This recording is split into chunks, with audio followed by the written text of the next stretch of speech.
দেখতে কাঁচা হলুদ বর্ণ, ছোট আকারের দৃষ্টিনন্দন ফুল। একবার দেখলে চোখ ফেরানো দেয়, ইচ্ছে হবে ছুঁয়ে দেখতে। কেউ বা আবার চাইবেন ছিঁড়ে খোঁপায় গুজে রাখতে। কিন্তু এই সুন্দরের পিছনে লুকিয়ে আছে ভয়ঙ্কর উপাদান।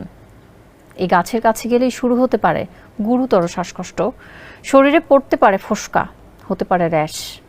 দিন দিন এই ফুল ছড়িয়ে পড়ছে বিভিন্ন অঞ্চলে। সবাইকে সতর্ক করতে রেড অ্যালার্ট জারি পর্যন্ত করা হচ্ছে। হলুদ ফুলে ছেয়ে থাকা গাছটির নাম ইনস্টিংনেট। রাশি রাশি হলুদ ফুল দেখলেই ছবি তুলতে নেমে পড়তে ইচ্ছে করবে যে কারো।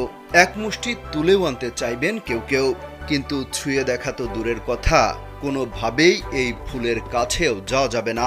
অ্যারিজোনা বিশ্ববিদ্যালয় জানিয়েছে, না চিনে এই ফুল ভুল করে কেউ ধরলে ভয়াবহ শ্বাসকষ্ট শুরু হতে পারে।